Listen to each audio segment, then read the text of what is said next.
Tournament is brought to you by Asus ROG, and finally stand a chance to win Asus ROG GTX AX 11,000, the lag-free and low-latency gaming router with one-click mobile boost. You can also get the GTX 11,000 when you sign up for MyRepublic's Gamers Fiber Broadband. So what you're waiting for, go to myrepublic.net/sg/gamer for more information.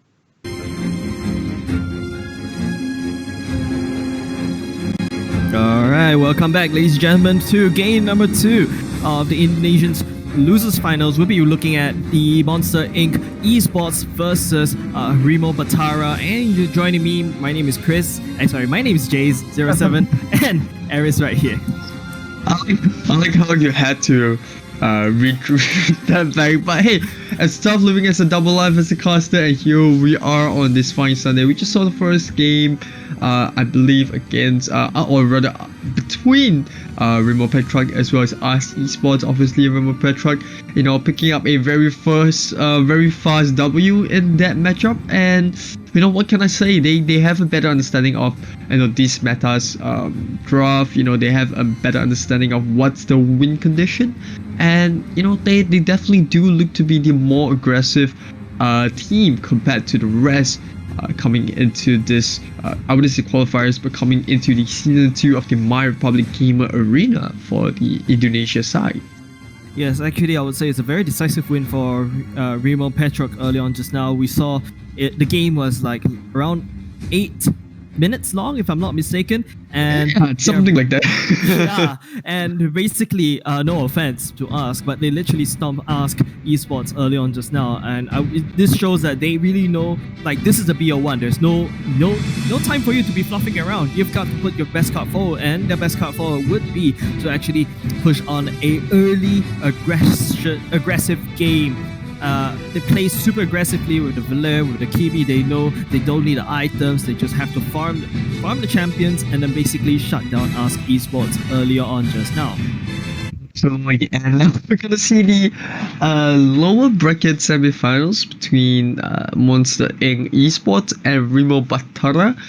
Not sure if the two Remos are actually related, but you know, they both have the Remo clan tag in front of the names, because I assume to a certain extent that they are in the same group. And we're gonna see a ban on the Valer. Well, if someone has been watching the stream, it has to be Ask in Esports, because other than not Ask Esports, but you know, Monster Inc. Esports have been watching Ask games, because well, they take out the Valer. I spoke about I don't want to sound like I'm a loved character, but I am, so there's no two ways around it. And there's only one reason why, is because he's just a hero that's so well rounded. I would say the only downside to picking a Valer is the lack of mobility. Like, that is the only thing that he has that's not going for him, is that he's just there.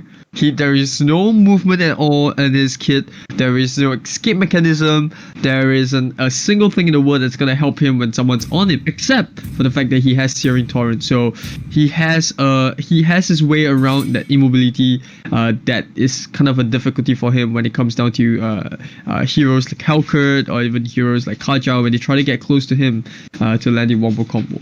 Well, you know what, Aris, that sounds like you're giving an advertisement for Valer alone. Oh yeah, obviously I am. If I imagine this competition being plastered with Valer as his front face, like, imagine the Searing Torrents, the burst fireballs, and imagine the fact that you can tear someone up within 8 minutes. That's pretty much how the advertisement would be like.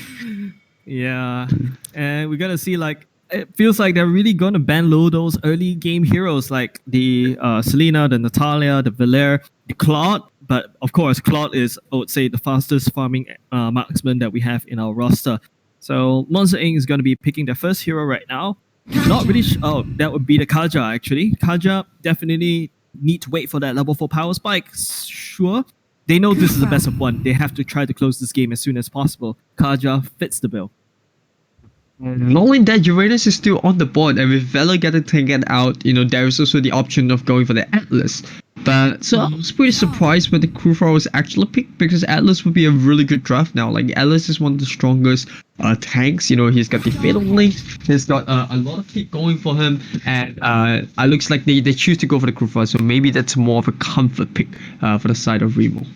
Yeah, I would say that Kufra and Atlas comparatively, I would say that for Atlas you don't really need much position. Whereas for Kufra, if your enemy can sense you jumping in from a mile away, basically you're practically useless.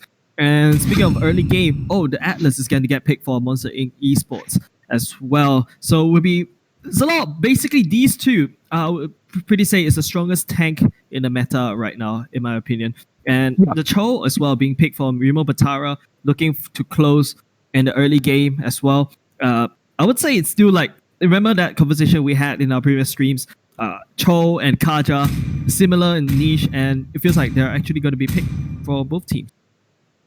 I mean, to be honest, we could have spotted the Atlas pick from a mile away. Setting up for the ban, the Valor ban, the Selena ban, heroes that do well against Atlas because he needs to close the gap, and that is pretty much why people ban out the Valor, because he just does so well against heroes that need to maneuver around, that have to be in close range to, for example, Atlas, he needs to be in close range to use the Fatal Links. He needs to use that perfect mesh to set up for the Nalik combo. He needs so much setup in his skill.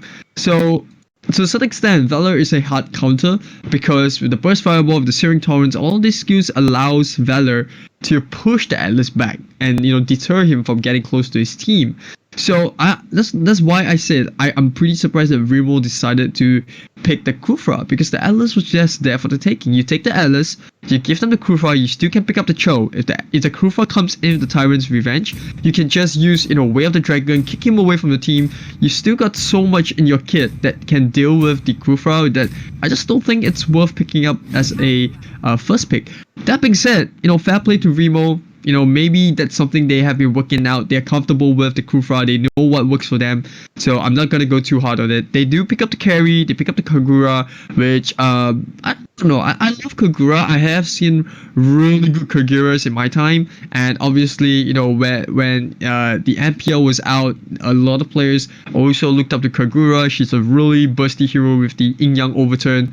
So really viable mage. I would have expected something a little bit different, like maybe a fighter first. Because like I said, Uranus still on the board, and with lo and behold, Valor out of the way, Uranus looks to be a good pick. Yeah, I feel like they're definitely going to have a last pick of Uranus. It feels like it because, to be honest, there's the Kagura who actually can, like what you said, if Valor can push away Atlas, Kagura can kind of lock down Atlas. But it feels like for Monster Inc.'s esports side, there's a lot of lockdown heroes. You have the Johei who can lock down, Kaja can lock down, the Sylvana can lock down. It just feels like a very locked down composition. It's a very heavy CC. So if I were Remo Batara right now, I'll pack a lot more cleansing as I could actually. And you can see 2 cleanses actually going up. Yeah, I'm on with you with that particular note, because I don't know. I feel like the Leomord pick isn't too bad. It does give a decent amount of push. He's able to kind of close the gap with the Phantom Steed, and he also has that long range poke with Decimation Assault. So I guess to some extent he is a decent pick for the side of Remo. But Uranus would have looked pretty okay, so they didn't go for the Leomord. Sorry, I kind of got confused there. They picked up the Esmeralda, and to be honest, that works pretty well. I mean, I was about to say that Uranus would be a really good pick, but Esmeralda gets the job done at the same time, because if you compare the Esmeralda to Uranus, they pretty much work the same way, right? They win in the 1v1. It's so hard to take them down. They're not exactly a tank, but at the same time they are not the squishiest fighters out there. Esmeralda is just a hero that if you don't build NOD, you're gonna have a hard time dealing with her. And in a 1v1, she's definitely gonna win you, because she's gonna ignore all the shield that is gonna be put out. She's gonna ignore every single one of those pokes that's gonna be dealt to her, because she's just gonna suck away all your HP. Yes, and speaking of shields as well, if you notice, Sylvana is actually one of the last pick, and immediately Esmeralda was the answer. Sylvana really relies a lot on that shield, and Esmeralda is definitely a huge counter to Sylvana, if you ask me. Probably will see Sylvana being ultimates being used to just get out of dodge as from Esmeralda. it can get very scary, especially with a very fat Esmeralda. And to be honest, comparing these two matchups as well, it feels like the CC goes in favor of Monster Inc. esports. Whereas on the other side, you have a lot more damage. You have the Esmeralda who can potentially output so much damage, the Kagura with the burst, the carry as well with the late game damage. The Cho is going to be able to pick up things, but the Kufra will be the main CC dealer in the side of Remo Batara. Yeah, and I think I gotta say I feel I'm leaning a little bit more towards Monster Inc. Because of I want to say it's the Kaja. I think the Kaja pick is gonna be pretty it's going to be pretty decisive. Like you have a Jawhead and a Sylvanas inside. They are really sacrificing that early game magical damage, but they have a lot of gang through the Jawhead. Like we know what Jawhead's going to do. She's going to use Unstoppable Force, go in for either the carry or Kagura, try to isolate them out, uses Ejector to throw him back to the towards the back line, and then they try to burst him down. And they also have the Kaja Atlas to follow up. We have seen in this and other competitions before. It's not exactly a wombo combo, but they have so much CC, and they also have the Sylvana. They can jump in with the Emperor Justice to provide even more lockdown. So just across the board of the side of Monster Inc., they have so much I would say stuns available to them that it's going to be an issue for the side of Remo if they're not too careful in terms of positioning. Yes, and speaking about positioning, Carrie is a very position-based marksman because she wants to be abusing that dash to dash around the scene so that can proc the light wheels as well. But if you have Sylvana locking her down, she can't do anything. Absolutely. I think the only downside for the Sylvana against the Esmeralda per se is that the Esmeralda is gonna take away all the shield that she's gonna use from Sparrow strangling, and that's only the downside. That's the only downside I see coming out from the Sylvana and the Esmeralda matchup. But ooh, a little bit of engagement over there. First blood coming in for Remo Batara against Pan Pan. That's not going to be a very happy Monster Inc. They need that Jawhead to reach level 4 pretty quickly. Yes, and it's very scrappy as well. Don't forget, the carry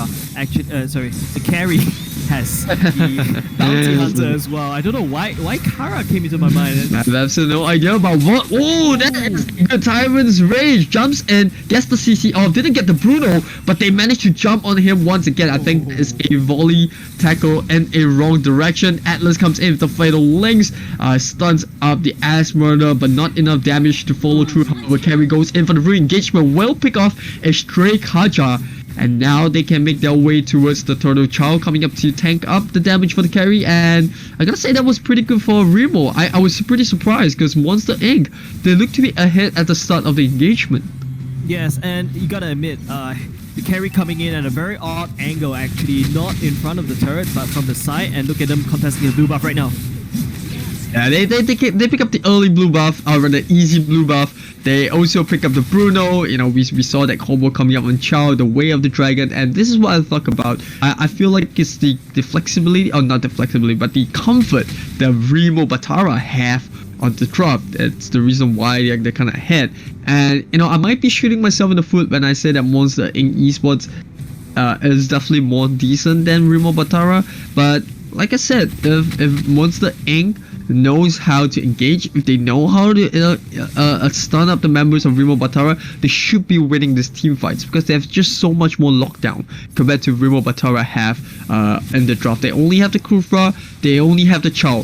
Both heroes that have really huge cooldowns on the ultimates to get the fight going. But now we're gonna see a Flicker come in. Carry once again striding through the Atlas, and it has absolutely no way to close the distance now. And Jawhead will go down despite burning the Flicker. So not only is there gonna be a 2 minutes cooldown on the Flicker, they also lose the Jawhead. Carry gonna come in to finish up the rest of the fight. Kurufai going to jump in Tyrant's Rage, but the target that they want is the Bruno that's staying right behind the turret. In fact, soaking up a lot of damage. Princess coming in with the Cascade, gets the kill onto the Bruno, and eventually I think Remo Batara has taken too much. No, they want more. They pick up the Sylvana, and Remo Batara somehow, all their members still alive, low but still alive.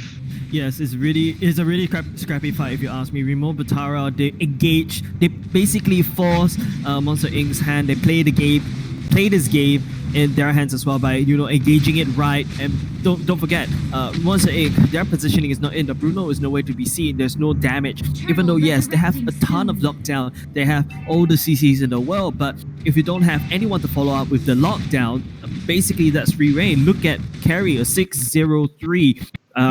Going around the battlefield uncontested and not locked down. They have to lock down the carry as soon as possible.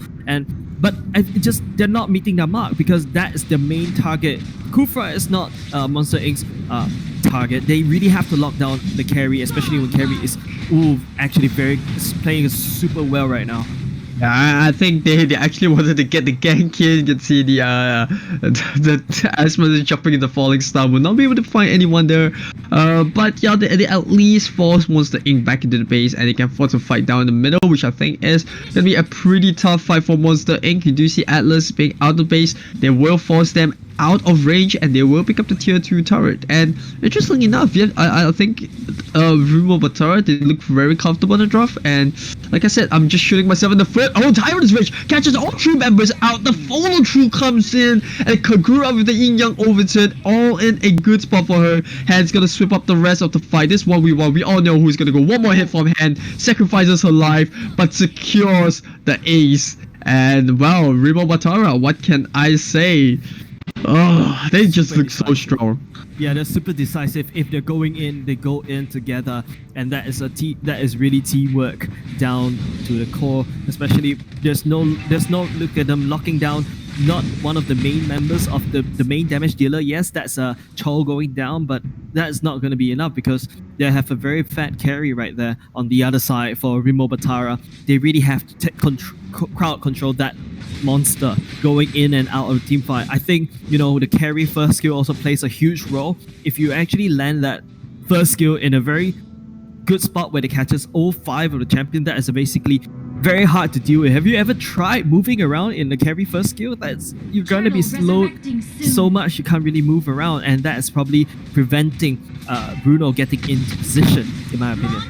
Yeah, absolutely. And I think all of the fight was kind of possible through Vol, who once again he's going in, he catches out the Atlas, and they immediately follow up after getting the lot. And I think Phil, for the most part, has been the pivot of the team. All the fights that we have seen come from Remo Batara has been possible through the Tyrant's Revenge. He goes in, he gets 1 or 2 members using the rage, and that's what we saw in the team fight earlier. Although Hand jumping the gun a little bit too early, in my opinion, kind of goes down for no reason. They do manage to get the Bruno, but they're just losing so many members on the spot. Vol just soaking up all the damage, and he has bought enough time. Comes in Esmeralda with the falling star one, although they will have to back up because she's taken 1 too many turret shots. Charles gonna linger by just in case someone decides to press them for the escape.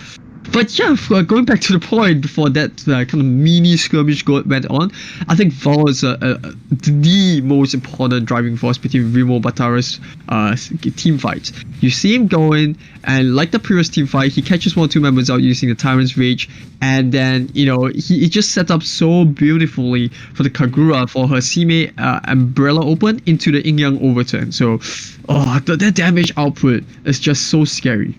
Yes, Vol really definitely, in my opinion, is the MVP, setting up all these damage. Look at them. They're really ganking up right now.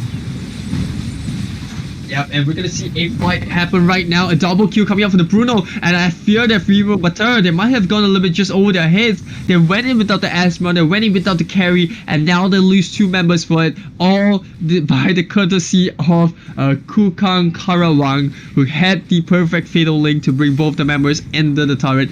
I'm not sure about that. I felt like once the egg, they still have a way back into this fight. If Remo Batara don't hold their ground and play to close the game out properly, they might just lose all this goal lead that they have, and Monster Inc. might just turn the fight around onto their heads.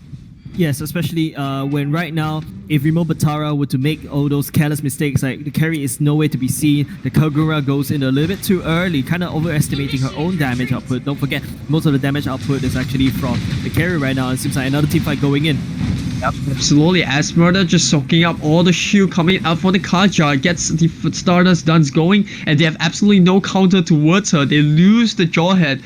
Despite the child going down, they will still secure that tier 3 turret in the middle. They're just gonna backdoor it because it's just so low. And you know, without the Jawhead, I feel like they can take this Lord because the way that Monster Inc. Esports have been able to get this pick off is all through Remo Batara's mistake. They're jumping into the turret, they're diving on these tier 3s, and they're just taking too much damage before the fight happens. So Monster Inc. they can't afford to step on the base, and that's going to be a free Lord uncontested for Remo Batara.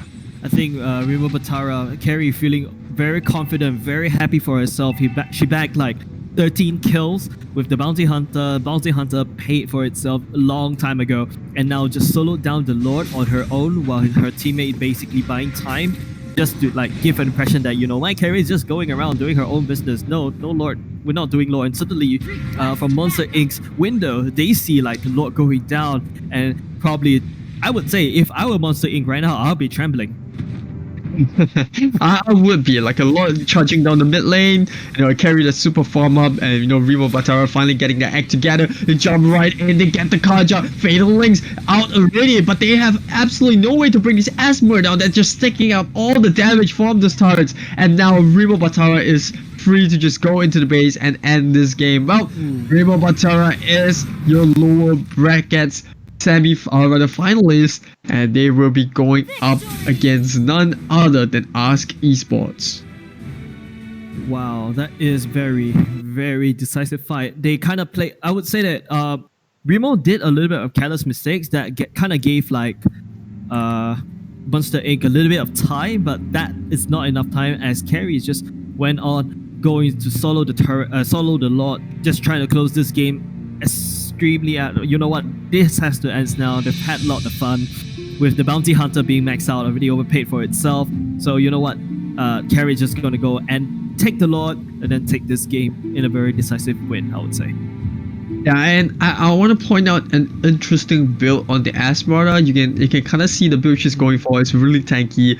All she has is an enchanted talisman. She builds in the brute force armor, and then you know also on more regen, and even with the boots it's magical defense, and she then builds into the oracle, and so that's a lot of magical defense against the Katja and the Sylvana. So that shows the mindset the princess has. He or she, you know, they basically want to focus on having this very tanky Esmeralda that doesn't really need too much damage. You know, she's just there to soak up all the turret shots, soak up all the damage output, and basically peel using the Stardust Duns to help the carry set up a team fight. Don't forget that magic resist boots. Maybe they're not gonna get. Maybe she's not getting it for the magic resist. In my opinion, she's getting it for the reduced CC timer. Look at on the other side. Remember earlier on during the drafting phase, we saw they have a lot of CC. So if I were Esmeralda, definitely, even though I would not benefit much from the magic resist, this is going to. I'm definitely going to take it to have reduced lockdown, because I want the enemies to actually burn all their CCs onto me, so that my carries don't get CC, and basically my carries can just go wham on the damage, taking down the heroes one by one in a very decisive battle. Good breakdown coming up from Jace right there, but here we have it, the brackets coming up on your screen right now. Remo Batara coming inside. I'm not sure if that is the grand finals. Obviously at the bottom is Remo Batara against Ask Esports, and then you know the winner of that will go up to face Remo Petrak in the grand finals of this tournament, and that's where we're gonna get the champion. But that being said, I think the situation, I think it's the scenario that you put forth, like the two Remos going against one another. It's looking very like it's gonna happen. It might just happen if Ask Esports, they don't, you know, I'm not saying they get the act together, but you know, if they don't fine tune the draft and the lower brackets finals, we might see a Batara against a Petrak.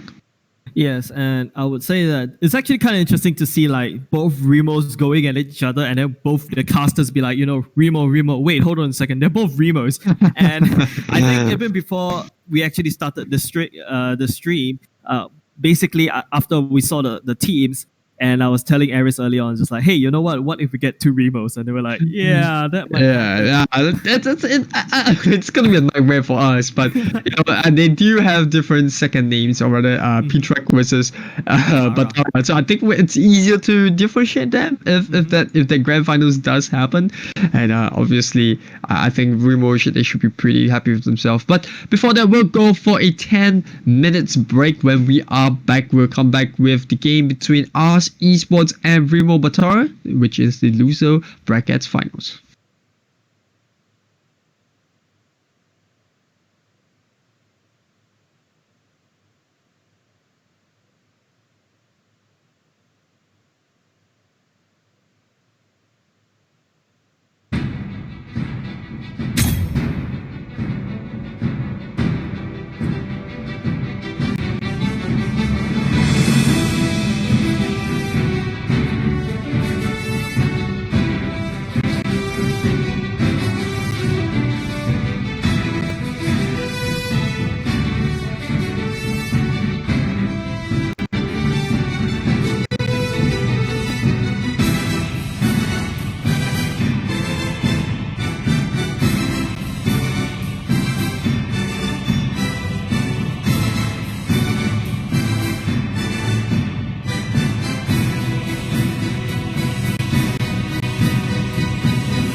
was brought to you by Asus ROG. Finally stand a chance to win the Asus ROG GT AX 11000 lag-free and low-latency gaming router with one-click mobile boost. You can also get the GT AX 11000 when you sign up for MyRepublic's Gamer Fiber broadband. Go to myrepublic.net/sg/gamer for more information.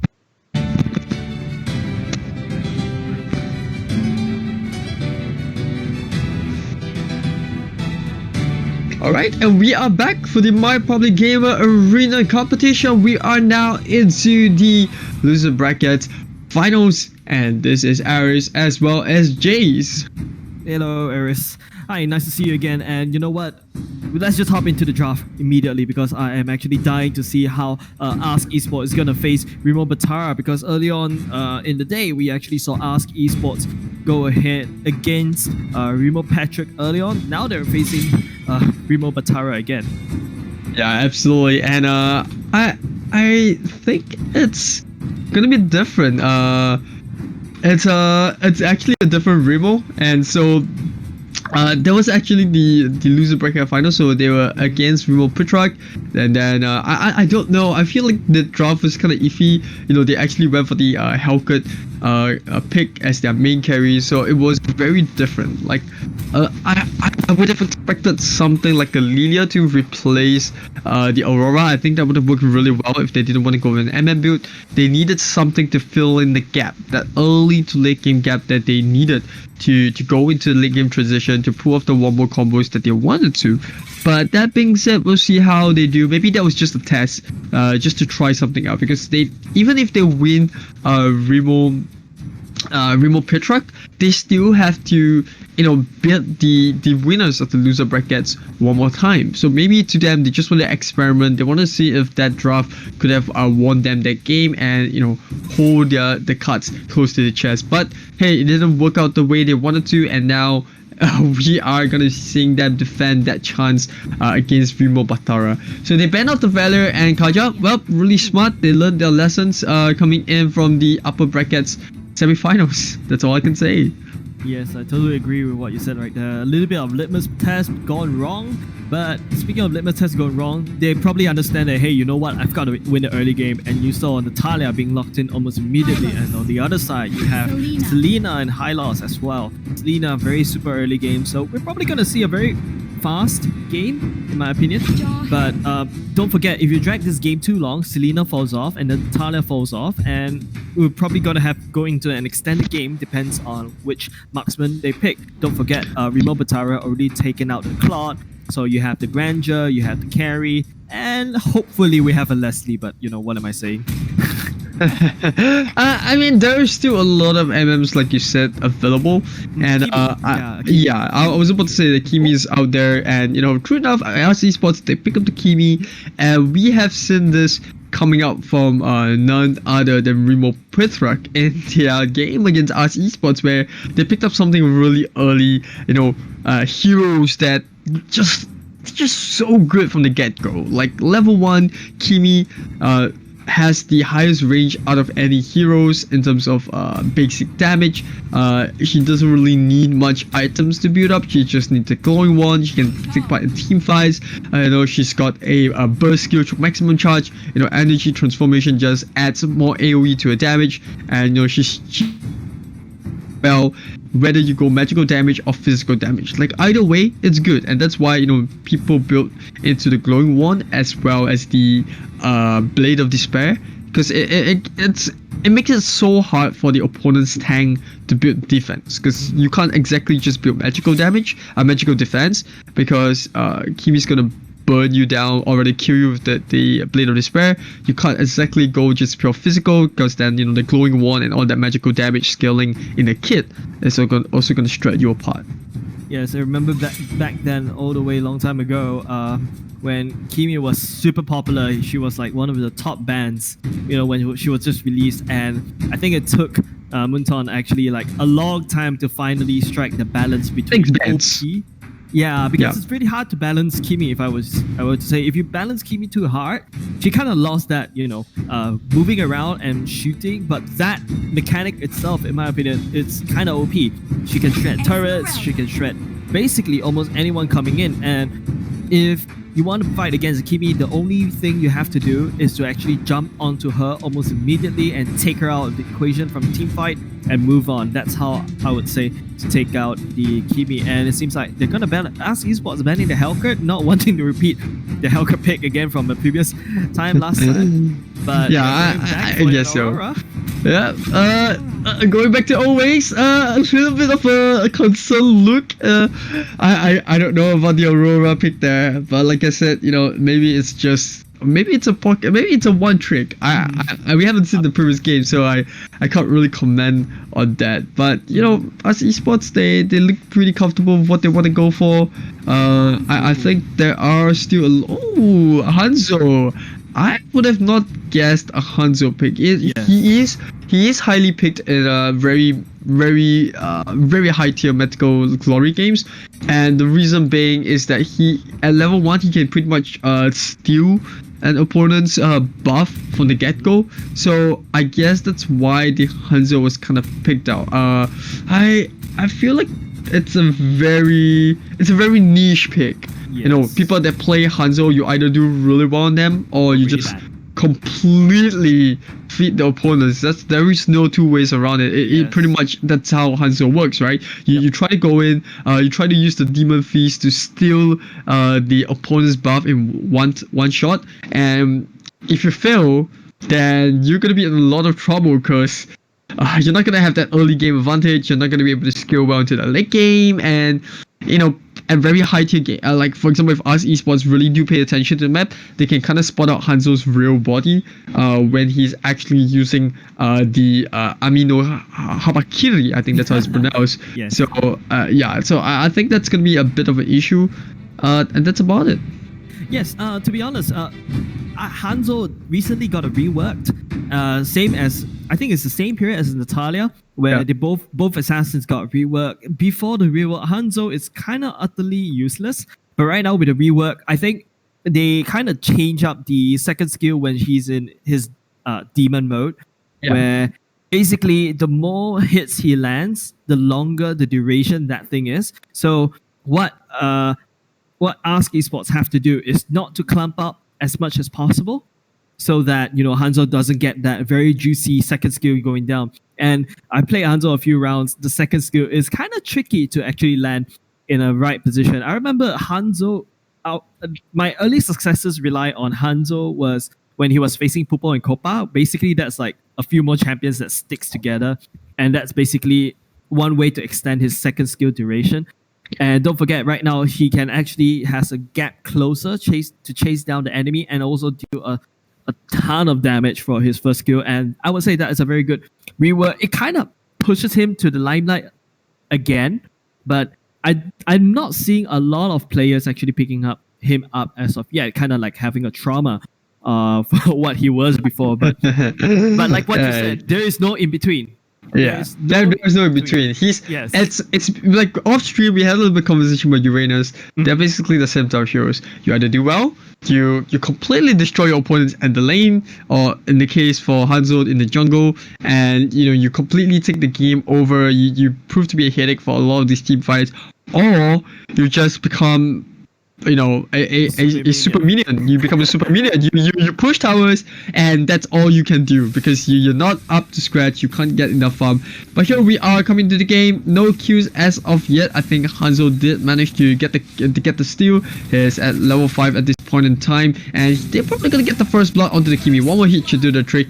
Hands is gonna be able to get the first blood, and we spoke about Hanzo being hard to deal with after rework, and he got the first blood.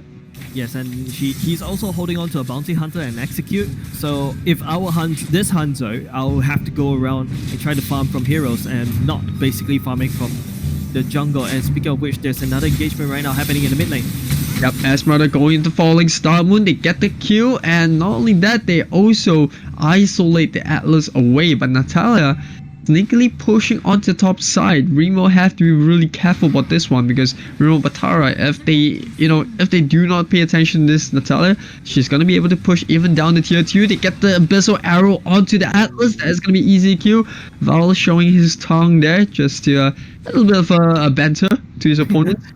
Yes, I would say that this time around, Natalia is not really assassinating enemy heroes, but she's probably going around assassinating turrets. Because to be honest, Hanzo, yes, he's kind of good in certain situations, but Hanzo, if you don't play him well, he's basically, I would say, worse than a super minion. He's just a minion going around. Like, whereas where Uranus, you still have some leeway as being that annoying region, and look at him already picking up that killing spree. That is no super minion. Absolutely, and like you said, even for Uranus, he can soak up damage.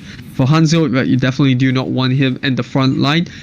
We did see Natalia getting a kill onto the Asmorder, so that is still a bit of a saving grace for the side of us esports, who haven't had the best of early game. But like we said, we know they still can come back from this. They have the Kimi to pressure, and this time around, if you compare it to the side of Remo Batara, they don't have an MM. So it absolutely feels like a reverse in situation in the upper brackets finals. But now Natalia in a little bit of a threat, getting pursued by the rest of Remo Batara. They will be able to get the kill with the Law and Order coming up from the high lows. They get the stun down. And they do not give the cute over to the Hanzo, but it is still a small win in some sense. Yes, and you can see what the difference between having an MM on your team or not. Look at Ask Esports, they have an MM. They have the Kibi, who is basically shredding turrets, and look at the bottom lane. That's already one turret down for Remo, but on the other hand, Remo, they only gotten their first turret because Esmeralda is actually sticking all the way at the top, and that is not doing well, because this game is not about killing heroes. It's about get pushing down the objectives, and it feels like Remo really wants this mid turret right now. Yep, really well said. You can really see the Ring of Punishment coming up from Val. He wants to isolate members on the side of Ask Esports away from the first tier turret, and I do believe that there was actually a steal that happened. Hanzo did manage to steal the buff away from Kimi. I believe that is the case. Oh, the injector into the smart missile, and immediately removing Selena off the board. And as much as Ask Esports are on the downturn, they have shown moments of brilliance where they can pick off members of Remo Batara, and I gotta say the latter team has to be a bit careful, because they don't want to give away too many kills and get this Kimi all farmed up, and then they lose the lead, and it could be a really bad scenario for them when that actually happens. Yes, and speaking of which, the assassin, Natalia not really doing an assassination that's very flashy. We can see Jawhead actually doing a bit of it. Oh, they baited the Kimi so hard though. They got the Cho to suck up all the damage from the DPS of the Kimi, and then the Abyssal Arrow landed, they got the kill, and now they also get another one onto the Atlas. And Remo Batara, well, somehow they still stay ahead. They get the Law and Order down onto the Jawhead. They try to make a way out of it. Hanzo gonna sweep up the Aurora before they push onto mid. No major objectives on the map as of yet, but Turtle is gonna come up in 5 seconds. So I'm pretty sure that Remo Batara, once they get this middle turret, they're gonna get the Turtle.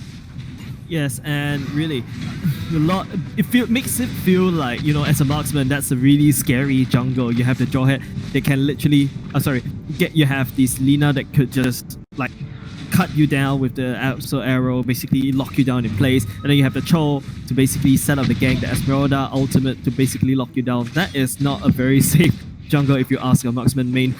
So Kimi right now, she cannot afford to go around soloing the map, trying to push the turret, and she really have to stick with her team right now to provide the PU. And look at that, Natalia getting caught out of situation, but that provided the intel that Remo is actually looking to get the turtle right now. But to be honest, Kimi cannot go around solo. She probably have to stick with Atlas as much as possible. Yeah, I don't think she really has any leeway of even stepping on the base. And like you said, even though they managed to all out members of Remo Batara taking away the turtle. Like, what can they do? They can't contest it. They can't really step in the jungle, like you said, for the reasons that you mentioned. And even with the smoke bomb, it only lasts for 4 seconds. So Remo Batara, they can just play patient with an attack pop-up and just remove fatal links in the middle of the lane onto the Hylos. But no one surrounding the Atlas. Doesn't really have the follow-up needed to do any sort of significant damage. Meanwhile, bottom lane, we do see the Jawhead going against the Cho, both really low. But I think Jawhead should be the one that falls because the rest of Remo is going to help. And this is definitely one dead Jawhead. And speaking of dead, well, Ask Esports, they're all dead. Yes, they're I all really dead. like how They're gone. yeah, look at them, literally gone off the map, and this means like free reign for everyone. And I would like to give credit to where credit is due. But before that, look at this team fight. Yeah, I'm not sure about team, but I'm pretty sure you were about to congratulate Remo Batara. Well, we got to go horses because we have seen like major comebacks. My dog is having a nightmare. He's sitting beside me as I'm casting, and he's having a nightmare. And I'm pretty sure that's Arts Esports at this point in time. They're having that flashback of Remo Petrak in the upper brackets, and now in the lower brackets, another Remo.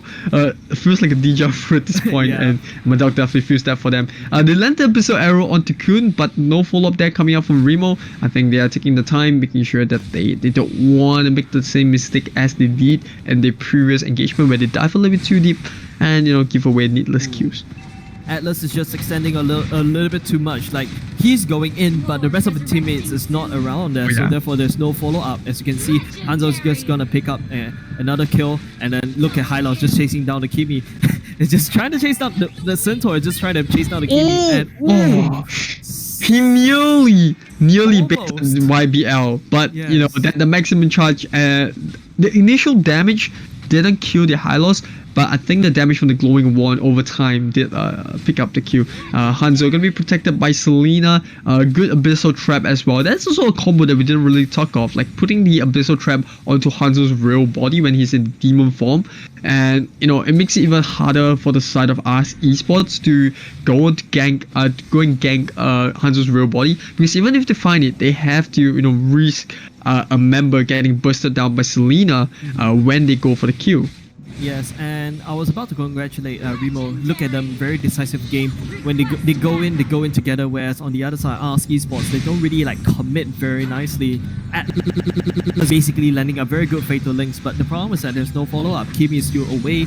The Aurora is still too far away to follow up, because we saw how Atlas goes into the team fights very quickly, but everyone is still lagging behind. They don't really have a gap closer except for Jawhead. But usually when Atlas forces the fight, Jawhead is nowhere to be seen, and this is not really good, I would say, for the side of Ask Esports. And look at Hanzo, 15-0-2. That is more. That is a very fat Hanzo right there.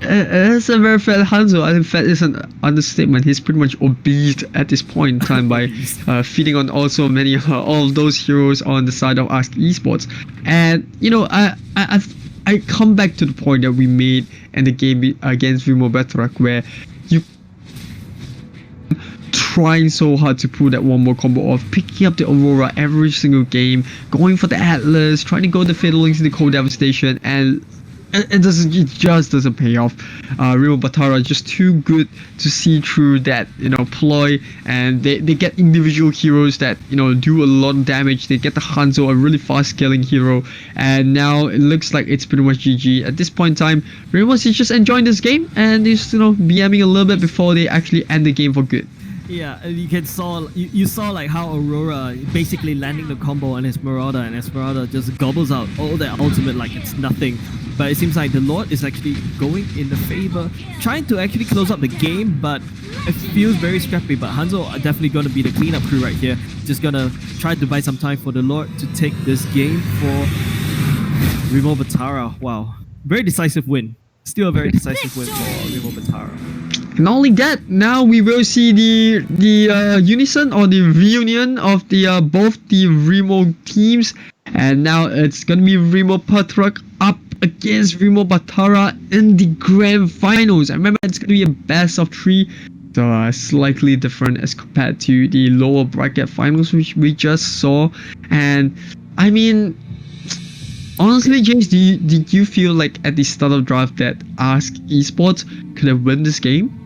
Uh, I would say that it's very hard because we saw the two games, them versus fighting against the two Remos. They don't really have the teamwork that's necessary. Yes, you have a very good, maybe you have a very good character, a very good hero, very good snap pick. Maybe you're very confident in Aurora, let's just say, for example. But there's visibly no teamwork, and this is a game where it boils down to teamwork, right? Like you cannot have one person carrying the whole team, and that's why I would say that Mobile Legends, correct me if I'm wrong, I'm probably going to say something very scandalous here, but it's kind of balanced in this way that you cannot have one champion to basically go in or out and clear up the whole team. Let's say, for example, a Claude. Maybe he's super OP, but then in the early game, he's weak, so basically you need someone to tie him over to the late game. But of course, in the late game, he can one single-handed carry everyone, but he needs to be fair at the first place. So this game is all about teamwork, and I would say that if Ask Esports were to have another try in the future tournament or championships,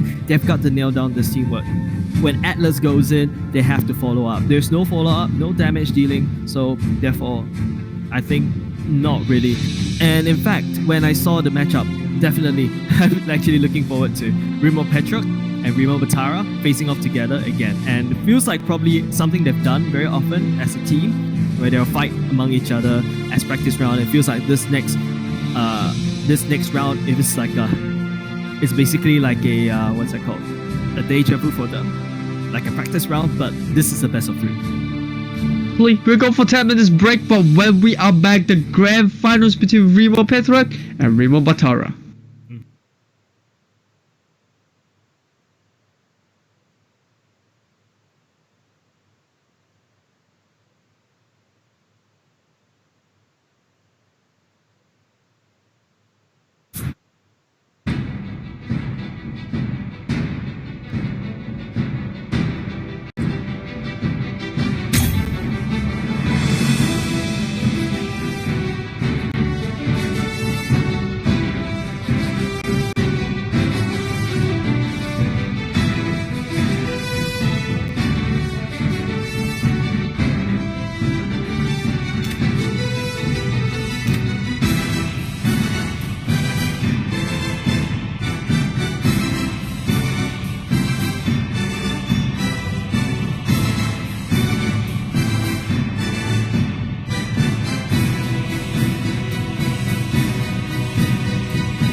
This tournament was brought to you by Asus ROG, and finally stand a chance to win the Asus ROG GTAX 11000, the lag-free and low latency gaming router with one-click mobile boost.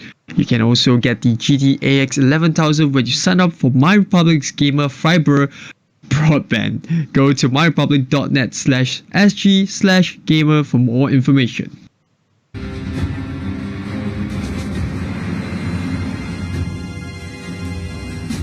And we are finally back for the MyRepublic Gamer Arena. Hope you guys enjoyed your little break. We are about to head into the grand finals between both from the same, ironically, from the same team per se, Remo Petrak up against Remo Batara.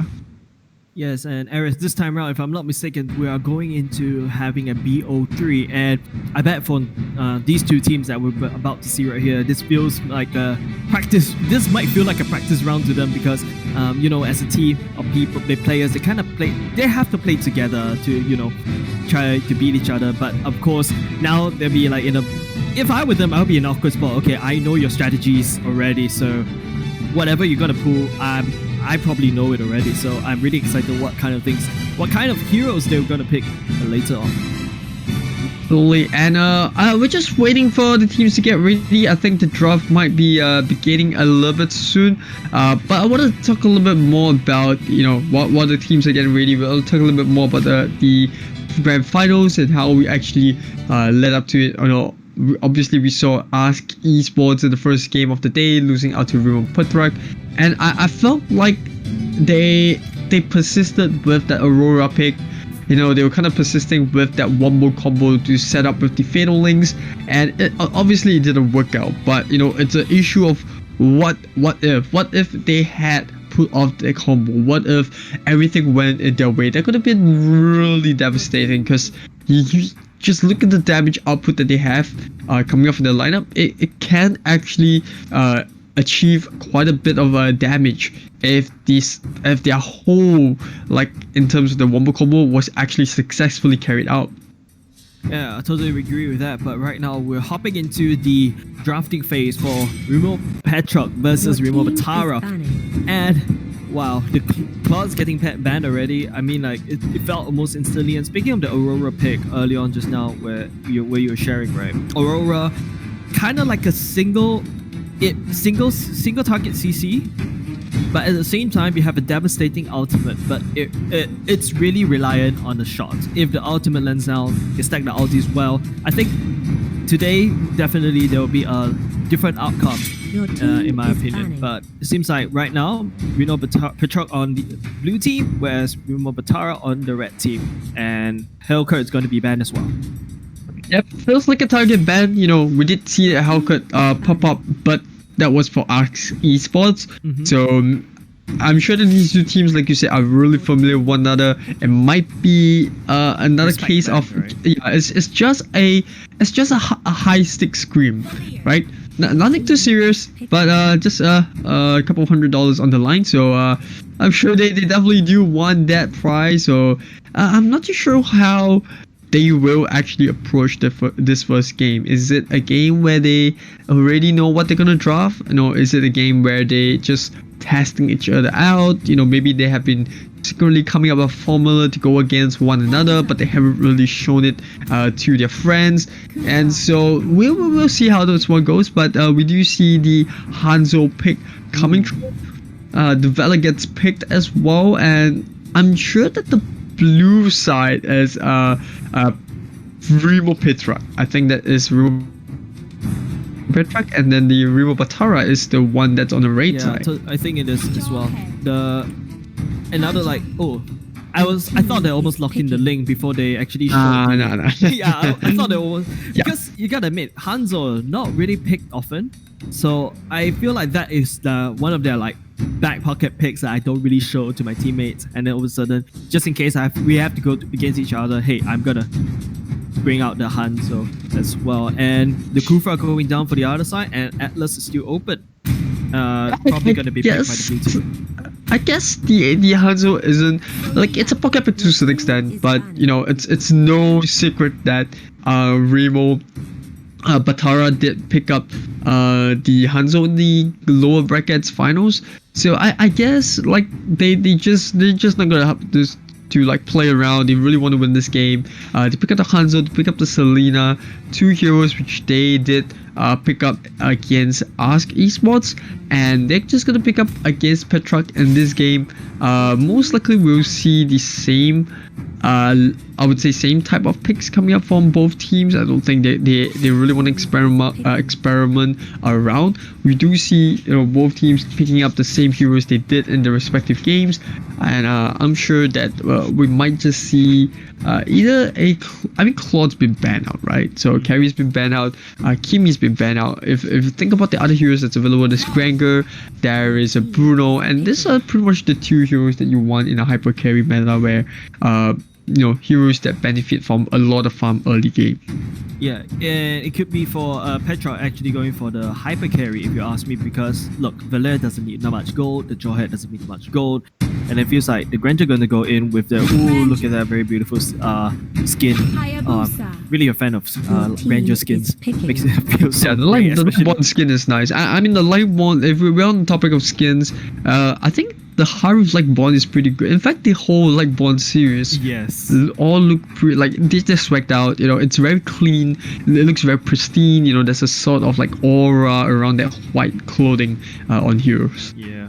And if you want to get a free what's the Light series skin? You can Lightborn, yeah. You can go get a Sylvana. Basically, she comes with that skin on default. Oh yeah. Wow. I didn't really think about it. Now that you mention it, yeah, it is. She should be added in the series. That would have been a good idea. But hey, that's hits up for Moontan. Always hit up Jace if you need more ideas in terms of skins. We will see a Freya getting picked up, and I don't know, the Freya pick is questionable. I'm not sure how they're going to use it. Oh, it's a Leslie. Okay. Wow. Oh no, the Freya is definitely going to be very super tanky as well. She's basically like a Thamus, but she has more like AoE stun, has more AoE potential if you ask me. But I don't know. I thought like they would pick a Leslie. Like Leslie would have been pretty good here. I mean, there's also the Bruno, but they still need a marksman. Yeah, they don't need a marksman. I wouldn't say need. They can go for a marksman. I think that's a more possible situation. But Hanzo pick was pretty interesting. I think the Hanzo pick would have been the main source of damage they're looking to translate into the fights. And I agree with you. Freya is pretty tanky. So I don't know. I'm just trying to figure out the lane composition. Like what? Freya and Chao and the side lanes. You've got Hanzo in the jungle, and then you got Selena and Krufa babysitting the Hanzo. Is that pretty much how they're gonna run? That could be it. And I like the fact that even both of us are actually perturbed and very confused about how they're gonna place their lanes, because like if they can confuse us casters, I bet they can confuse the enemy team as well. Right? Yeah, there's I'm not sure how the lanes are gonna go in terms of the side for Batara. But Petrak is pretty straightforward. They're gonna do the same thing as the previous. They're gonna have the same lineup as the previous high games. They're gonna put the Hayabusa and the Jawhead in the separate lanes. Or the solo lanes. They're gonna put the Granger as well as the Valor and the Kaja together. And just make sure that the Granger is really well protected. In fact, in terms of protection, they also have the Jawhead towards the later stages of the game to actually sit on the Granger. So if anyone actually wants to go for him, they can just use the ejector, push him out. Worst come to worst, you have the Divine Judgment on the Kaja to actually just set up a queue. Mm-hmm. So I like the fact that both teams are lacking at least one role. So you have the Granger's team like that, the Lightborn. Oh my god, looking very swag. But you gotta admit, they don't really have a very good tank. Jawhead, Kaja, yes, they can be quite tanky, but not very tank. But whereas on the bottom side, you're looking at Selena, Hanzo, they don't really have a marksman. Well, I'm still on the traditional side where you kind of still need a marksman to push down the turrets. But hey, I might be wrong, as we could never know that the Remo Batara might actually prove me wrong. Yep, absolutely. We'll see how that actually plays out. But yep. So talking about the MM and the power of pushing, you already see Putrak pushing the bottom lane. They should be able to get the first tower. However, diving a little bit too deep, Mevo is gonna give that first blood away. And not only are they gonna get the tower, they get the first Q, and you know it's not exactly a good start for Patara. But on the other hand, Putrak, they will be really happy about this. Yeah, and I really have to say, you see, that's the power of Marksman. You get the first turret down. And don't forget, on the blue team we have Hayabusa as well. That's also another very strong pushing power. But look at Hanzo actually locking down the Velair. Almost very scary.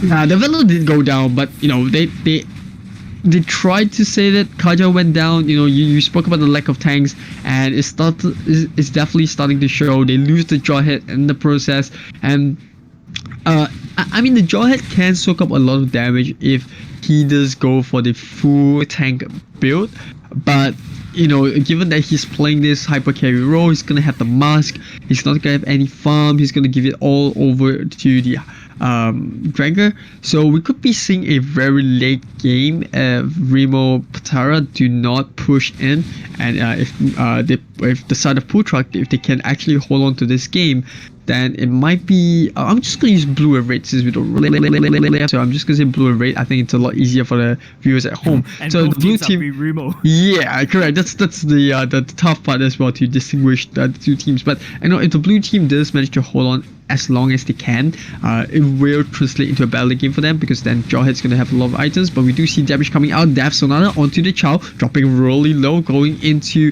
the Red's body, and Divine Judgment to pull the Kufra all the way back into the first tier tower. They get the kill, and now we're gonna see the Raid side suffer for. I wouldn't say they suffered, but that's a mini L for them. And Selena trying to play a little bit aggressive, Hayabusa with the quad shadows. Didn't even need to commit with the ultimate, and this is gonna be an easy Q onto the Selena. Yes, at the same time, you can see that Freya actually providing a little bit of pushing power for the red team, but no, Granger's gonna take her down in response, and the Kufra gonna come in as well, and ooh, this team fight is getting very scrappy. Yep, but they do manage to get the kill on the Kufra, and without the two, I would say two tanks, because Freya I consider a tank. We will probably see the red side, or rather the blue side, be a bit more aggressive now. They want to steal the blue buff, and they should be able to do so. I mean, there's a Valor, you know, you've got a Granger there, Kaja's there, even Hayabusa, they commit to the invade, and I think they managed to get it over onto the Granger. So good invade. That being said, it looks like the blue team are starting to get their act together. They finally have the Granger farmed up. I think, you know, like I said, if they don't win the early game, the red team is going to be a lot of trouble, because the efficiency, or rather the effectiveness of the Selena, and the fact they don't have an MM, is going to be a bit of a steep hill for them to climb against the blue side. Especially, I would say that Eris, especially with the Hanzo actually threatening the Valer from a very safe distance. Hanzo doesn't require to commit, and he can actually threaten the Valer, which is providing one the main CC. And look at that, there's another teamfight happening off screen. Tyrant's Rage coming in, the way of the dragon, and they get the double kill with the Hanzo in the Demon State. Jawhead trying to make a way, but suddenly the Hanzo looking really monstrous. They get the triple kill, and just when I said that the blue team did manage to get a couple of wins in their way, you know, red team comes back, immediately shreds them, and they also get the middle tier 1 Blatant Heptasis coming up on the Cho, so that's gonna be additional damage in the way of the red side. Look at Princess taking out that mid lane turret like a boss, and she doesn't really care about the Valer, as she jumps onto Valer, and Valer has to push that Princess away. Oh, he's just gonna reject a Princess's, well, flirting? I don't know. Just try to get close to him. The Searing Torrents did this job, and it's gonna be hard. Like, I would say that the person that's the hardest to gank on the side of Remo Patrick is actually the Hayabusa. The Hayabusa and Vela both gonna be really hard to catch up, because of the quad shadows coming up from Dolphy, and you also have the Searing Torrents, which I mentioned about. But now Princess, gonna be so cute. I think now in hindsight, the Freya pick is really good, because they kind of foresaw this damage output coming out from Jawhead on side lanes. They knew that he was going to be the one that's going to be trying to bully the offlaner. You know, there is no Uranus, so they pick up the Freya. You clearly see that even with the combo underneath the turret, they still couldn't get him killed. And now we talk about the Hayabusa being hard to gank. Well, the Will of the Dragon, a complete lockdown onto the Hayabusa will secure the kill for the red team. Yes, Hayabusa definitely have to be as agile as a shadow going around. The Hanzo going down as well, but I think the Kaja is doing a very good job protecting the Valer, especially when Hanzo comes in with his ultimate from a long range. And look at that. This team fight is actually a very scrappy team fight from both sides. Actually, losing teams each left center. I feels like they're just having fun at each other. I don't think it's a scrappy team fight, it's a scrappy game throughout. And you look at that, like they just both trading kills back and forth. Neither of these teams really getting a foothold into the game. We see Remo Batara winning, getting a team wipe there, and then suddenly they are 3 members down. You see Valor just bullying him with the burst fireball, and I feel like Remo Potruck are just doing. They will definitely do well towards the late game, and even despite that, the fact that Remo Batara are ahead in terms of goal lead, it's gonna dwindle down. And we mentioned about the weakness of their draft. They don't have an MM. They don't have a late game mage. It's not Harif. You know, it's not something like a Chang'e where, you know, they have that pure damage coming through. And the only thing that Selena can do for the team in these huge team fights at the later stage of the game is to set up an abyssal, a real arrow. And if it misses, that's it. They have to wait, and they have to wait for the abyssal arrow to come off cooldown before they can go at it again. Yeah, and you're looking at the items again right here. Hayabusa going for the endless battle instead. I would say that he definitely has to abuse the fact that he's casting skills over and over again, landing those auto attacks. But look at Hanzo going towards the BOD. He's gonna dish out a lot of damage if Remo Batara actually get him back online. But the problem is that I think Remo Batara, they're actually running out of time. If Petrarch is going to be doing stuff like this, just waiting in the bush, trying to catch people off guard and basically drag the game longer. Like what we said earlier, Petrarch has the better matchup, but will Batara close up the game early? We shall soon see. Yep, we will have to see. Unstoppable Force coming up. They get the kill. A large wave of creeps down the bot lane will secure the blue team their tower, and Petrarch. Oh, thank you, admins. Oh, thank you. The names are up now, so we can finally say it. Well, shout out to our admins, the organizers. They do put in a lot of effort to make sure that the tournament is run well. And Val getting a little bit of a harassment from Urshan with the burst fireball, although that is one tanky Kufra, so it's not gonna be that easy to take down. But now we see Putrak closing the goal lead that Batara had before the last team fight, and in fact they're now starting to cut those waves. So once the Hayabusa pushes the top side, we will see Putrak become a lot more aggressive. Yes, especially with Batara, they actually have a very wide open map. Look at them. Batara actually took down like 5 turrets already, and that's limited vision for Petrarch's side. But now Petrarch, I think they're finally catching up, a little bit confident right now with the very well-fed Grandeur. And look at them going in, just trying to get this tower as much as possible. I think this is going to be a very tight fight, but like I said, I think Petrarch is really coming back online. They really have the Grandeur already going, they have the damage carries all going right now, they have the pushing power, they have the CCs. Basically everything is falling in their favor, whereas Batara, they probably have to try to close this game as soon as possible, but I don't think Petrarch will be able to allow them. The only way I would say for Batara to win is if Val actually lands a very good stun onto the back line, allowing Hanzo to just go wham and the Freya just to shut down, stun as much people as possible. I think that will allow Batara a very small chance of winning one team fight, but they've got to probably repeat that same formula over and over and over again, especially when Selena falling in terms of effectiveness right now. Yeah, they have to get the Valkyrie descent down, they have to get the current rate, like a lot of wobble combos like you mentioned. It's going to be hard for them to do so, and they're finding themselves in a very familiar situation like as esports did when they didn't have them in the lineup. But Putrak, if you look at the draft, it's really smart. Heroes that can dive like the Hayabusa of the Ogi Shadow Q. Heroes like the Jawhead with the Unstoppable Force, Kaja with the Flicker into the Divine Judgment, and heroes that cannot dive. If you look at them, they have the range, right? You have the Valor with the Burst Fireball. You have the Searing Torrents, Granger with the Rhapsody, and the Death Sonata. So it's a very balanced lineup. Heroes that can dive are tanky enough and they have enough burst, whereas the heroes that can't dive has the range to follow up. So they have this like team unison going on in team fights. And now we see something happening in bot lane. Look at that, the Death Sonata, so much damage onto the child, immediately sent back to the base and instantly bursted, although they did lose the Valor for that.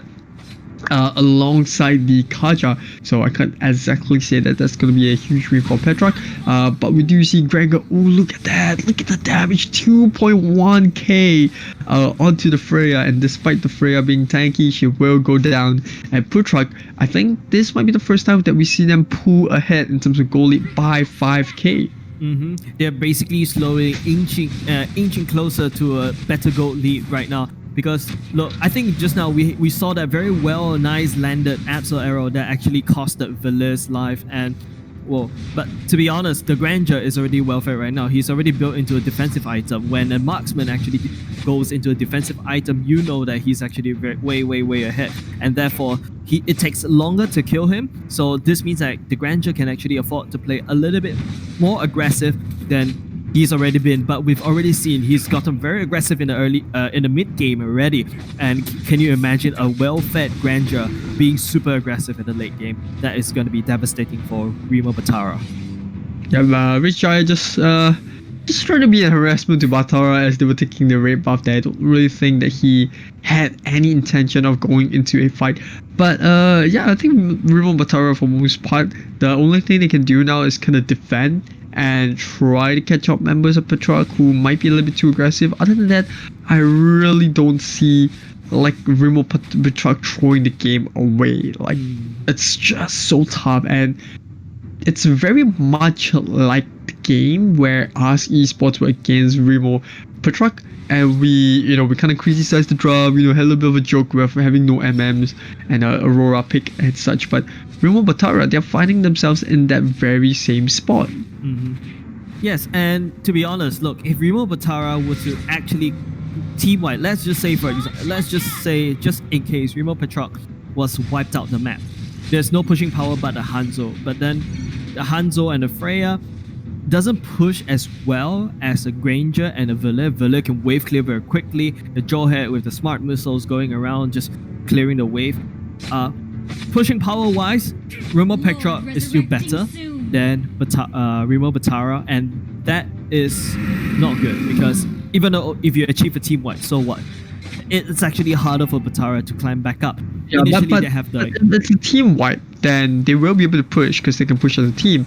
But it's super unlikely, Jace. Like, I know you're trying to give them a bit of a doubt, but you're giving them too much credit at this point. But yeah, Petrak now going in, they get the jump, but no follow-up like you said, or rather no follow-up that is necessary for Batara to win this team fight. And Ogre Shadow Q being interrupted by the way of the Dragon, Divine Judgment onto the Chow to save the Hayabusa, and that is a huge win for them, but they lose the Valor in that process. Hanzo getting stand out onto his real body, he will go down. Look at that jaw hit with the ejector, one more hit, Kongski will have to flicker across the wall. They get a double kill, they might be able to get the Granger, although the Granger just managed to get out just in time, and Kongski will have one of his immortality charge burned away. The Shuriken comes out from Dolphy, he picks up the kill onto the Selena, but at what cost? Remo Petrak somehow still unable to get a clean team fight going, and they also kind of waste a lot right there.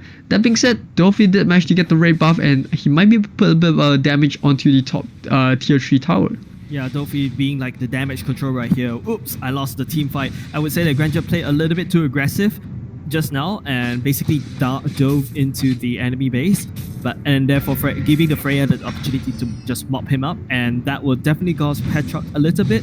But with that said, Dolphy here is just dealing damage control. If you take down my whole team, oops, if that's the case, I'm just going to take your red buff. I'm just going to try to clear the wave at the top lane, and look at that gold being flashed on the screen right now. Granger 14k gold. But he's got a win nature build up, so you can see the respect coming out for the Hanzo as well as the Chao, who has gone for the Blade Heptacy, so he does have a little burst damage going his way. So I guess the itemization is coming from the Gregor is just to show that okay, we respect the fact that you have quite a decent amount of physical damage, and we're just gonna build against that with a Wind of Nature. Yes, if that's the case, look at Granger's item. Did he swap out the immortality item for one of these items? Because I'm pretty sure that I saw Granger having the immortality item. He did. He burned one of the charge in the base, and I guess maybe he's burned two. I'm not sure. I haven't been keeping track, but looking at the fact that Konski has already died twice, that might be the case. So maybe he feels like he doesn't really need the item anymore. So he just swapped it out, went for Blade Heptacies, which a little bit confusing. I would have rather just gone for 2 BODs in my case. Either that or Berserker's Fury. I think both is pretty good, given that he's gonna have that critical hits coming through. Meanwhile, we do see Val taking a lot of damage from Rich Jaya. The whipping, the flames were not gonna be able to get any kill there, but the Searing Torrents will put them a little bit of distance. Dorothy obviously trying to bait Batara out base with Quad Shadows, but we all know that's not going to happen. But Veil now in a bad position, isolated from the rest of the team. The Ejector going to put him even further out of his base. They might be able to get the kill, but the reply coming in from Cho as well as Hanzo, and now they get the kill onto the Jawhead as well as the Velour. And once again, Petrarch, they are frustrated, but they didn't manage to get the tier 3 in the middle, so that buys them some time. Creeps coming in from the bot lane as well, and looks like we're gonna have the Kaja use the Divine Judgment just to delay the push or the reply coming from Batara. And Dorothy in a little bit of trouble. Chao coming in for the Chikundo, too much distance between him. The Shumpo not even able to keep himself alive, burns away the immortality charge, but he did bring down the Kaja, who does have 1 immortality left in his pocket. 1 kill nearly coming through. Hanzo goes back to his body just in time. And what can I say, Petrarch, even when they lose heroes, they get the major objectives. Yeah, to be honest, right, you saw how dangerous Batara can be if you actually give them the edge. If you saw how Hanzo can basically take down heroes after heroes after heroes, especially from a safe distance, and I guess Batara kind of have to depend on that. But I think Petrarch right now, all they have to do is just take down this Lord, and Batara's base is wide open, and the Lord can just march in, deal as much damage. But look at Hanzo going in, missing that second skill, a little bit off, I would say. But I guess this Lord is definitely going into the bag of Petrarch right now.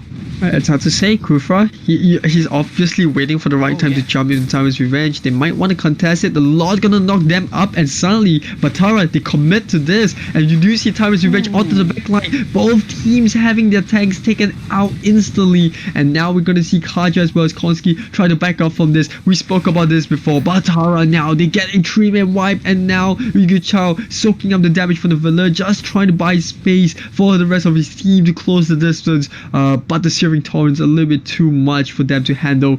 But that being said, Batara, they stun up the Kaja of the Abyssal Arrow. That was the arrow that they were looking for.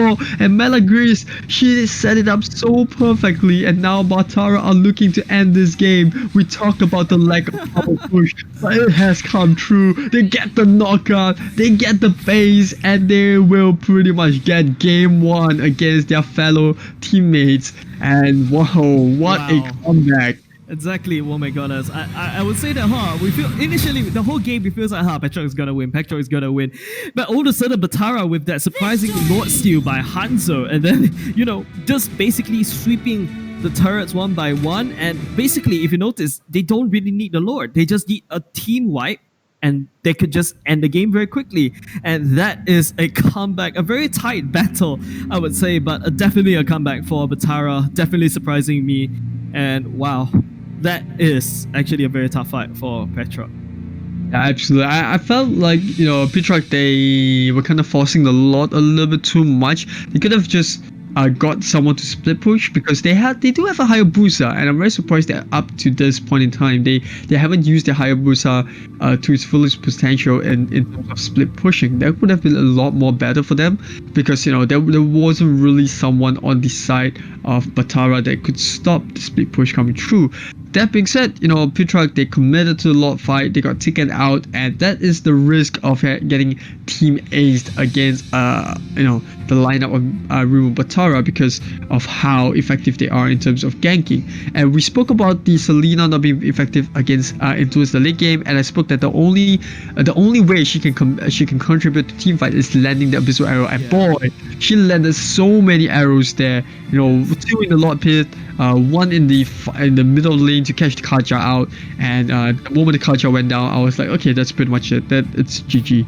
Yeah, I like the fact that you kind of called it a little bit earlier, but then I saw like how on the side of Petra, they're still dead. The team are still dead, and I think the next champion that's gonna pop out is like what 3 or 4 seconds. But you saw how Hanzo is just, you know what, your base is open, I'm just gonna jump in, and I would say that Kufra setup right there just basically won Batara the game. Yes, Petrock has the better mid and late game, but then again with the very clutch Kufra going in and the Hanzo just wiping team, helping up in the team wipe, basically just won Batara the game. I like the fact that early on just now we kind of predicted Petrock to be winning, but Batara closing up the game in a very nice way.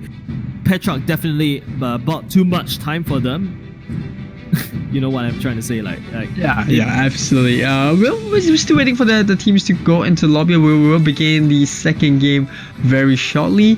But what are your predictions going in? We already saw Remo Batara picking up the first game, and Petrock, they nearly had it. They forced into the base. They got both the middle and bot, which is why I was very surprised to see that they were not patient enough. Like, they could have just waited for the super minion waves to go in, push the base, and when the side of Remo Batara show themselves in base, they could have went for Lord. But no, they did not push it out. They did not abuse the fact that they had a Hayabusa who's an excellent pusher, and eventually they committed to a fight which they were not ready to take. And I guess that is just a result of being too hasty. So what do you think this game, or rather, shows that maybe it could be an insight into game 2? Yeah, to be honest, right? If you can play, before I answer that question, there's another point that I have to bring up is if we do like a Diggy time travel back, if Petrock were to allow the Hayabusa rather than be in the Lord Pit early on just now, basically opening up the Kufra stun, basically the whole team stun. If Hayabusa were to go around clearing the wave, and that could be a potential backdoor, and this kind of allows Batara to be like, okay, you know what? Not all the team are in the Lord, so they kind of have to force to defend the Hayabusa, the potential backdoor. But instead, we saw Petrock actually being in the whole team of Petrock being in the Lord Pit, just allowing Kufra to just go wham on the combo. That is really kind of unfortunate if you ask me. But Aries, to come back to that question that you asked me earlier. Yeah, I'm sorry. I just have to take this off my chest because that is pretty unsettling for me. To come back to that question early on just now, we saw these two teams play not only just for this grand finals. We saw them playing against Ask Esports. We saw them against Monster Inc. We saw, and especially from this game, you can see that Petrock, they are super aggressive during the early game. I guess Petrock, they knew that they had the marksman. They knew they had to get enough farm on the Grandeur to be effective, and I would say to a certain degree they did. They did manage to get the farm back onto the Grandeur. He was max build. He even had time to build into a Wind of Nature against both the Cho and the I think it was pretty much the Cho's damage was reaching him. I don't think there's anyone else in the draft that had real threat in terms of physical damage. Although if you consider the Hanzo, then yes, but the Hanzo is constantly trying to strat that front line that Petrock has. So I guess it's a sign of respect coming out from the side of Petrock. But Batara, they did really well with what they could, and I think it also comes down to the never say die spirit. The fact that they were not willing to give up a game Yes. that looks so settled once the tier 2, rather the tier 3s in the middle and the bot got taken out. They just hung on valiantly, and they were just Yeah. they were pretty much like a cockroach. They were not willing to get stomped. They, no matter how many times you kill them, they will come back biting. And I think that just frustrated Petrak. The fact that they were constantly getting kills but Yeah. not being able to end the game, that was just so frustrating for them. You could certainly see it in a couple of fights. It was very rushed, not coordinated at all, and I guess that pretty much cost them game one. And speaking of Batara, if you want to describe them as a cockroach, you know, cockroaches, they can't die, but once they start flying, we all scream, and that was Batara, a flying cockroach right there. Pretty much Hansel. Hansel was like a cockroach. He was flying around. Yeah, exactly, right? flying around. Yeah, how many times you kill him, he comes back. You know, he's got the demon form. He's sticking onto your carries. You know, you got to commit to a tank to try to stun him up when he's in that demon form, and it's just so annoying to deal with. Like, oh my goodness, I can imagine, like, you know, I can feel the rage from Petrak right now. Yeah, it is. If I'm Petrak, I'll be kicking myself. You know, I'll be. There's so many things they could have done better in that game. They did the. I wouldn't say they did their best. I'm just gonna be honest here. I think they could have just shut the game out a lot more efficiently. Like we mentioned a lot of things. They should have dropped a lot there. They could have, you know, gone for the backdoor push. They could have waited for the super minions to go in. You know, maybe use the higher booster. They could have committed to a top. You know, the tier 3 turret instead of going for the Lord. There was just 101 things they could have done compared to what they did was, you know, take too much damage from the Lord, get the Lord get stunned up by the Lord. So like, I mean, it's just small mistakes that kind of cost them the game. So I'm sure they'll be looking to fine tune that coming into the second matchup. But we'll go for a short 5 minutes break, because the players do need to grab a little bit of a breather. Maybe they want to, you know, come up with a mastermind plan. But we'll see how that happens coming into game 2, and we'll see you right after this.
Your team is back.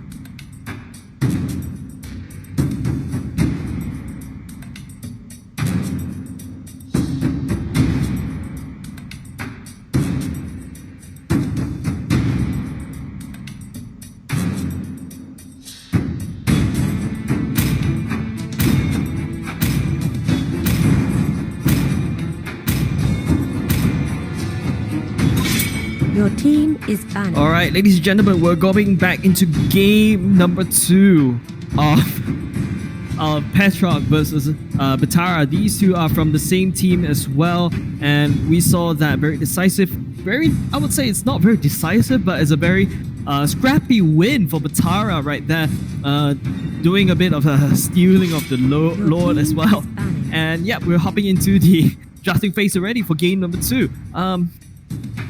And it seems like the Natalia and the Helka is going to go down. Will we see a respect ban for Hanzo as well? Eris. Yeah, I think the Hanzo respect ban is a good shout out. And we're gonna see the Kimi get the take out. I gotta say, like, I'm not surprised that the side of Petara did manage. Okay, I'm gonna be honest here, alright? There's two things I want to say about the first game. Petrarch should have won that game, hands down. If no mistakes were made, the draft was set up for Petrarch to win. That is an undeniable fact. They had the better team fight engagement. They had the better wave push. They had the upper hand, and consider the fact that they had 2 tier 3 towers taken. they would have definitely won the game. And now we see Putrak being on the blue side, with the Batara on the blue side and Putrak on the red. So they're swapping sides for game 2. And coming back to the first game, the fact that Putrak lost the first game was solely down to the fact that it was a bad call to go for the Lord. And it's an undeniable fact. They could have waited for the super minions to push in the middle and one. They could have used the Hayabusa to backdoor. They could have forced the tier 3 at the top lane. Whatever it is, they had so many other avenues of winning, closing that game out, but they chose to 5-man Lord. And maybe it's a little bit unlucky on the part where the Lord actually stunned them up at the wrong time. The Lord actually stunned 3 of their members up in the pit. I think it was the Kufra. I think Vela also got caught up in the stun. Not sure if Granger did, but I think it was Jawhead. Not Jawhead, Kaja. Kaja was also banned a stun up. So there was at least 2 to 3 members on the side of Petrok that was stun up. And because of the very fact, it's set up for Batara's Kufra to jump in, get the knock up, and it just set into a very bad team fight for the blue side just now. So coming back to the second game, I guess that was a lesson learned per se for Putrak, and they definitely will look to close this one up more efficiently. And well, they did manage to force the pick on the Hanzo for themselves, and they will settle without the Kaja. But I think so far these two teams, as much as they were playing one another, they know each other's style, and it seems like they are really prioritizing this Hanzo pick. It feels like both team actually knows how to use Hanzo. Initially, we saw the very successful Hanzo from Batara side, but not sure whether Petrok will actually be using Hanzo as well as Batara did. But speaking of which, we saw Kaja and a Cho for a Batara side as well. Like both heroes serve the same niche. I don't understand why they need to pick the same, their picks better. If you got one niche down, very good. That's all. And it seems like right now Batara is going to go for hit. Probably not going to pick another marksman once again. And I guess if you doubt a marksman as a risky build, but they have a my goodness, yeah, they got a Harif, and I want to draw the comparison of Harif to marksman. At the end of the day, Harif, he's gonna pick up the Heaven's Feather and he's gonna act like the marksman.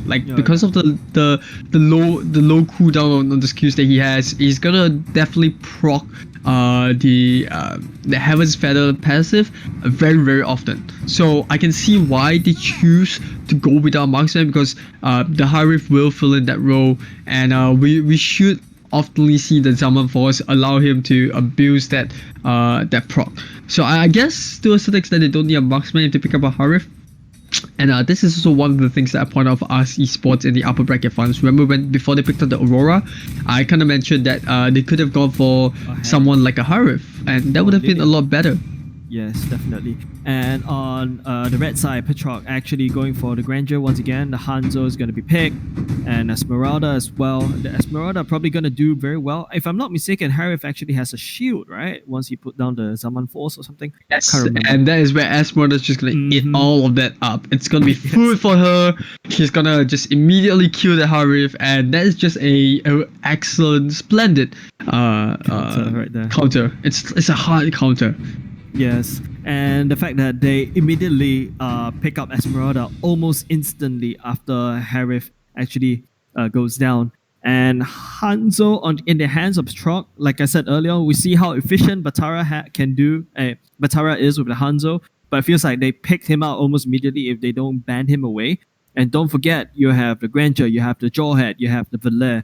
They are kind of powerful team. Like a 3-man team on their own if they were to go in the mid lane, trying to secure the kills, if I were Petrok right now, I would definitely try to prevent Harry from actually getting any farm, as well as the Lancelot. Lancelot probably going to be around in the jungle, trying to secure the ganks, but Lancelot have to rely on that early pressure. So if they scale this probably to the late game, that's not kind of cool, because Chol definitely falls in the late game in my opinion, but I'm still not comfortable with Batara going. maybe I'm just very traditional. You really need a marksman, to be honest, for that pushing power. But that was just my opinion. But like I said, picking two not fighters, but like Kajak-ish kind of heroes. I'm not really sure what they're thinking about. Actually, probably gonna have to try to lock down the Grandeur or the Valère. Maybe that's what they have to go for. Yeah, I can resonate with you. I think like the lockdown of Valor is gonna be super important. I think it's more of closing the distance, because if you look at the heroes on the side of Batara, who's playing on the blue team this time around, they have a lot of heroes that have a lot of burst damage. They have a lot of lockdown, and they have a lot of heroes that need to do damage at a close range. So they need to close the distance, and that is the key winning condition for them to try to catch up to the Grand Gavella. As much as the lockdown is really vital, they need to try to reach the Hanzo's real body. They need to identify where the threat is, and that is the range of the range of the damage that the heroes on the side of Remo Putrox have. Like you look at that, you got Granger, you got Valor, the combo that they really love, the Death Sonata, the Rhapsody, the fact they got Burst Fireball. So it feels it's pretty much the same stuff.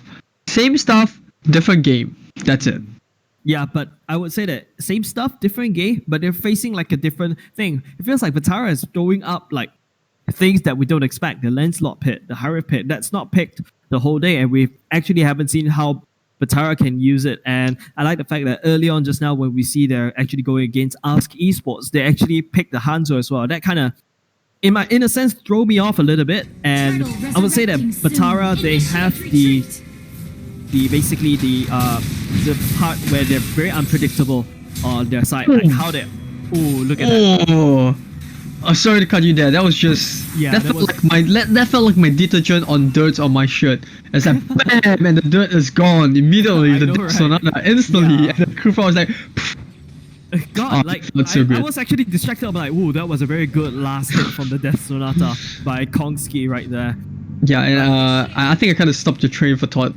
Train of thought there. Yeah. It's gone. It's moved on. That boat has sailed. And going back to game 2, we do see that Batara's got game 1 in hand, and P-Truck definitely looking to try to get to game 3. Obviously, Batara's not gonna try to stop that from happening. The two Remo teams trashing it out to see who is the best, and obviously the more important thing for me is the bragging rights. Oh man, I don't care about the money, it's about the bragging rights, the fact that you win your clansmate, that matters a lot.